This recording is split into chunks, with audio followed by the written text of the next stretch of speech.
Billionaires drink baby blood like it's Gatorade. 5G causes cancer, and this morning, the Illuminati gave new marching orders to Nancy Pelosi and Chuck Schumer. That's right, today, we're talking conspiracy theories. Now, it's easy to mock folks who parse QAnon posts like they're Dostoevsky novels, or chuckle at the tinfoil hat-clad masses who think Greta Thunberg is a time traveler.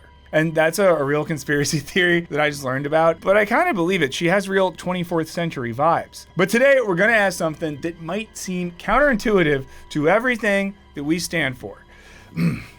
What if conspiracy theorists have a point? That is to say, what if there's some very subtle, nuanced truth being expressed when a rabid paranoiac argues that a pizza parlor sexually traffics children? We promise we'll explain ourselves in this Wisecrack Edition. Are conspiracy theorists kind of right? Now, it's become cliche to say that we're in a unique moment of especially rampant conspiracy theories. But this is misleading because conspiracy theories are as old as America itself. Just ask George Washington, who enthusiastically believed in the Illuminati. As scholar Joseph E. Usinski writes, conspiracy played a crucial role in the ideology of American Revolution. Rebellious colonists believed that a cabal in London conspired against colonist liberties, that the British wanted to impose a kind of slavery on their white settlers. Usinski and scholar Joseph M. Parent even go so far as to call the Declaration, which as you may recall, argued that King George II was trying to establish absolute tyranny over the colonies, the original American conspiracy theory. Eras of political divisiveness are party time for conspiracy theories. In the tense years leading up to the Civil War, a popular book alleged that Southern spies poisoned the lump sugar at a Washington hotel, hoping to kill President-elect James Buchanan. Post-war, a major newspaper alleged that Democrats had engineered a malaria outbreak in D.C. to undermine Republican leadership and prevent President Andrew Johnson from being impeached. As author Jesse Walker writes, it was a paranoid time. In America, it is always a paranoid time. And there's always a logic at the heart of every conspiracy theory. Take the Salem witch trials, usually attributed to gossipy teenage girls just stirring shit up. But there was actually a lot more going on. Social historians Paul Boyer and Stephen Nissenbaum explained that the accusations that ran rampant and got many people killed also closely correlated with long-standing local disputes over land, church politics, and the tensions between the agrarian Salem village and the more mercantile Salem town. That is to say, people's willingness to invest in the conspiracy reflected their real social anxieties about things like religious power and the rural proto-urban divide. Fittingly, for a heterogeneous land long plagued by religious, ethnic, and racial divisions, conspiracy theories historically tended to revolve around minority groups. You know, the Mormons were rigging elections, and the Catholics were sexually enslaving women in monasteries. You know, stuff like that, normal stuff. This began to change with World War I, which signaled an intense expansion of federal government power. Usinski writes, during the war, the government drafted soldiers, took over key sectors of the economy, and monitored and imprisoned critics of the war. Over 1,000 people were sent to prison for disloyal, profane, scurrilous, or abusive language. I don't know what scurrilous language is. I'm not going to learn what it is, but I like how the word sounds. Uncle Sam's brand new power birthed a new era of conspiracy theory fomented on anxiety, not that outgroups were trying to infiltrate your government, but that your government was trying to infiltrate your freedom. I feel like I sounded a little drunk there, and I promise everyone I'm not drinking on the job. I've never drank on the job, but once, about 3 years ago, even longer, I think I took an edible when filming a video to see if it would help, and it did not. See if you can find that video and tell me which one it is in the comments. As federal bureaucracy continued to expand, anxiety about government overreach would become the hallmark of American conspiracy theory. As scholar Catherine Olmsted writes, conspirators feared the subversive potential of the proto-national security state. These theories argued that government officials lied to citizens, dragged the peaceable American people into foolish wars, and then spied on and oppressed opponents of war. In this way, as Walker notes, every conspiracy theory says something true about the anxieties and experiences of the people who believe and repeat it, even if it says nothing true about the objects of the theory itself. With the Cold War, America's political apparatus only grew, but given the unified mobilization against the USSR, conspiracies mostly revolved around fears of communist infiltration. You might call this a college town, communist style. Now, arguably, you could call the various swells of the Red Scare, which got thousands of innocent people blacklisted, fired, and even killed, a sort of government-sanctioned conspiracy-fueled mania. If a person consistently reads and advocates the views expressed in a communist publication, he may be a communist. But three critical events brought suspicion about the government back to the forefront: the JFK assassination, the Watergate debacle, and the Iran-Contra scandal, i.e., when the Reagan administration got caught funneling weapons from Iran to fuel its war in Nicaragua.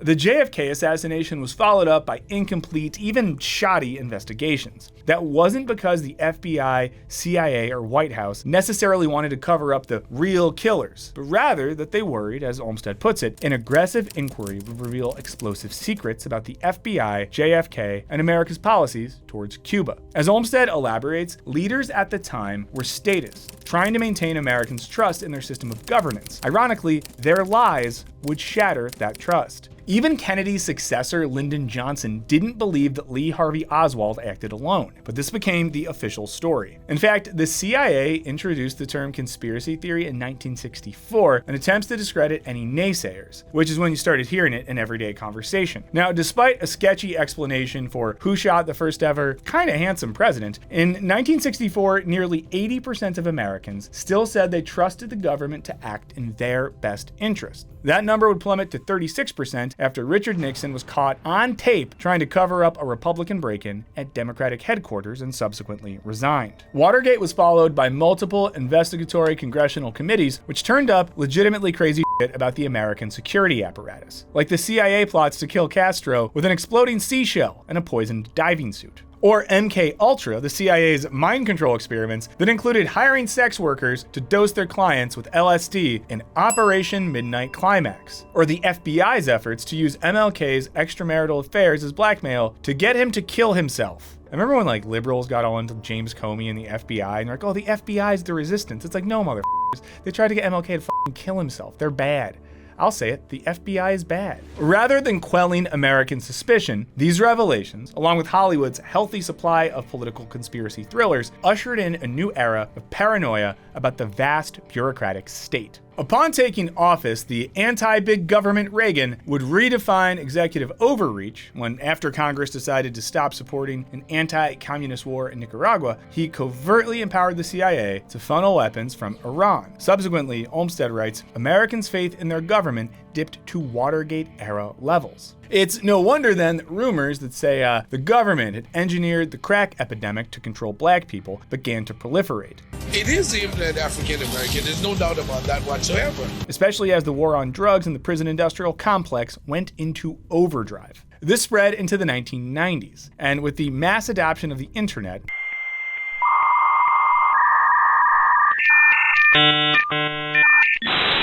Walker writes, the conspiracy subculture that had been developing since the Nixon era was now in full bloom. Individual conspiracy movements that had once been specific and narrowly focused began to blend and build upon each other, and what journalist Michael Kelly would dub fusion paranoia. This was best embodied by the growing right-wing militia movement, which was a backlash against government attacks against extremists at Waco and Ruby Ridge, and the increasingly paramilitary tactics of American police forces. As Walker notes, the global conspiracy that emerged in the 1980s and 1990s subsumed nearly all of the previous concerns, blending them together in a melange of fear and paranoia. Theories about UFOs, the JFK assassination, the crack epidemic, and more all melded together into one big conspiracy soup. The trauma of 9/11 ushered in a new wave of conspiratorial thinking, and that attack still, according to scholar Mark Fenster, constitutes the dominant conspiratorial present. Conspiracy surrounding 9/11 is worth examining. 9/11, 9/11,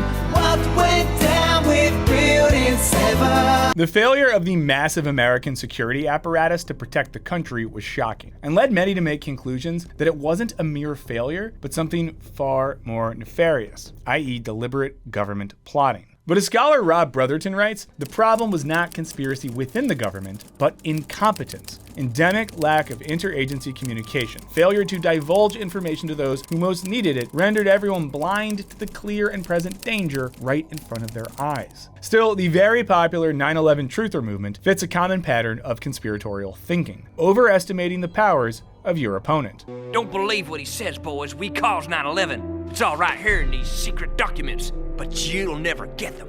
As historian Daniel Pipes argues, conspiracy theorists seem to have startling faith in the capabilities of their enemies. Also, if Daniel Pipes wasn't a historian, what do you think his job should be, based on his name? I think there are two clear options.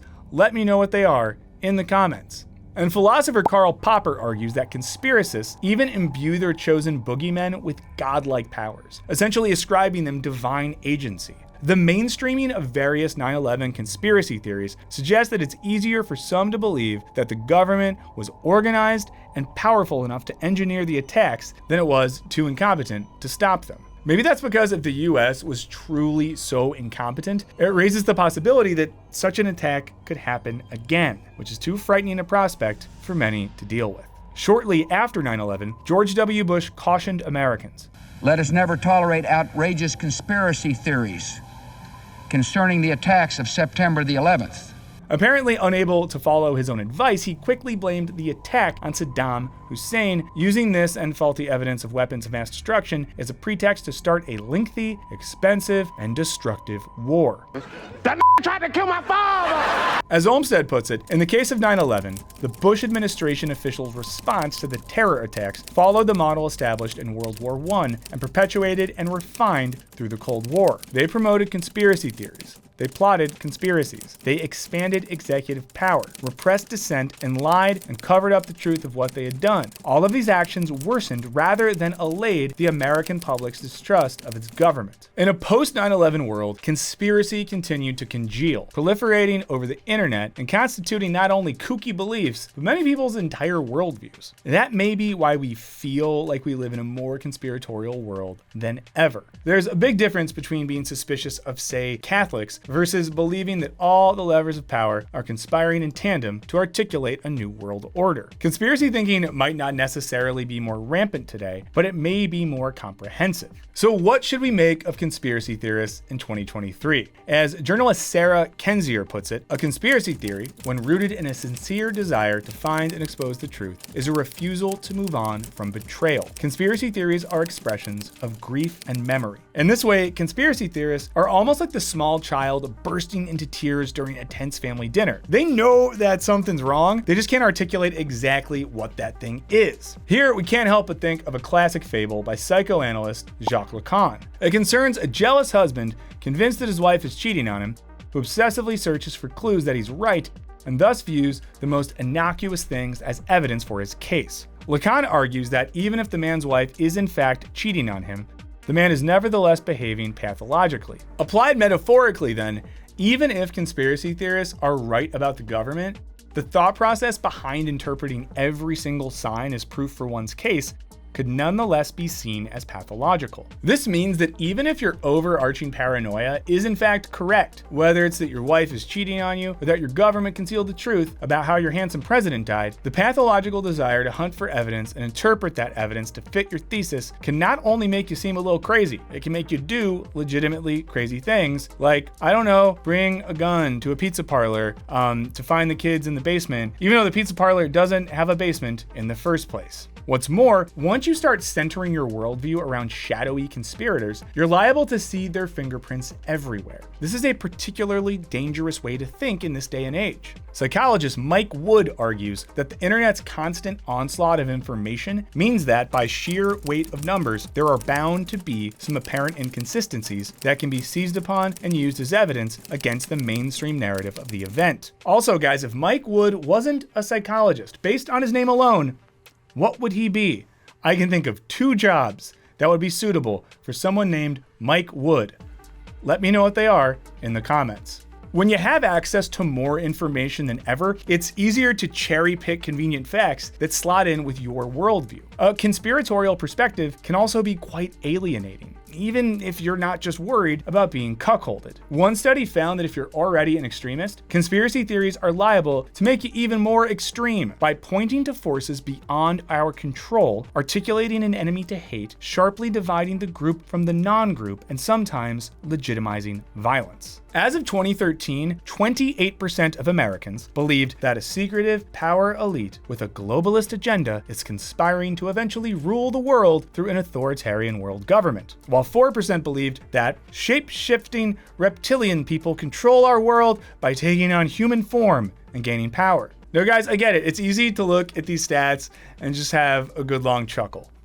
But it's harder to take a clear-eyed look at why and how such views became so commonplace. Journalist Chip Burlett writes, "Conspiracy theorists are correct about one thing. There are inequalities of power and privilege in the world and threats to the world itself that need to be rectified." For his part, scholar Gordon B. Arnold argues that conspiracy theories function as metaphors for the powerless to express the feeling of having no control over mighty external forces. Now, it's become cliche to call this the new Gilded Age, but it's true that structural inequality is the highest it's ever been in America. When you have a lot of powerless people trying to make sense of the world and imbuing a powerful few with godlike abilities, it's no wonder those people start to look as monstrous as literal, shape-shifting lizard creatures. And also, it can be easy to judge conspiracy theorists and folks like that, but I think a lot of those people, I don't know, have shitty lives and just want to find a way to explain why their lives suck.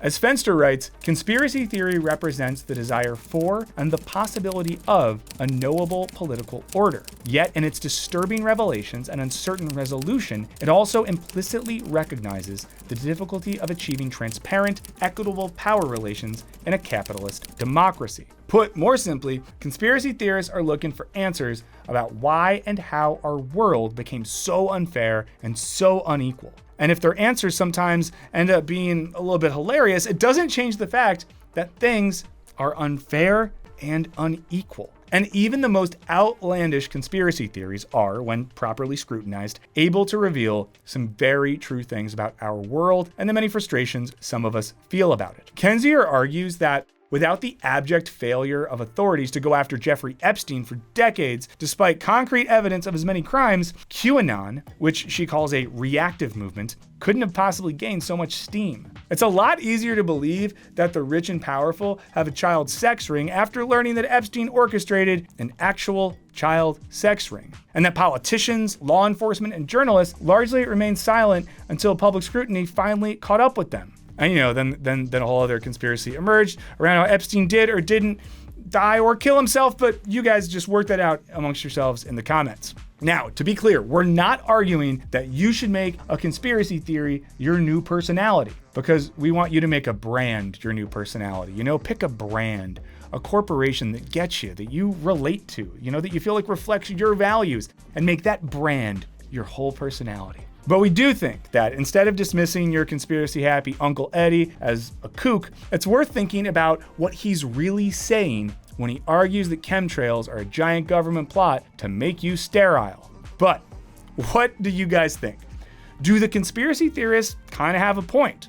Do their creative stories actually reveal important truths about our society, or do they just give bored boomers another way to ruin the internet? Let us know in the comments. I want to give a huge thanks to all of our patrons. Your patronage directly funds our conspiratorial cabal to infiltrate the minds of American people towards our wicked plans. So thank you so much. Along with supporting that plan, you also get videos early with no ads, access to our Discord server, extra audio and video content, so much fun stuff. But thanks to all of you who hang out with us, who watch the videos, who comment, who debate, who interact, like, subscribe, click all the things, shove food into the mouth of the endlessly hungry algorithm. It means a lot to us. We really appreciate it. In the meantime, I don't know, ask why 9/11 really happened, and we'll see you later. I think we got to keep the wood and the pipes bits in here. I'm just going to say it. I think they're good bits, and I think they'll lead to engagement. And the right answers for pipes are adult film actor and plumber. The right answers for wood are adult film actor and lumberjack.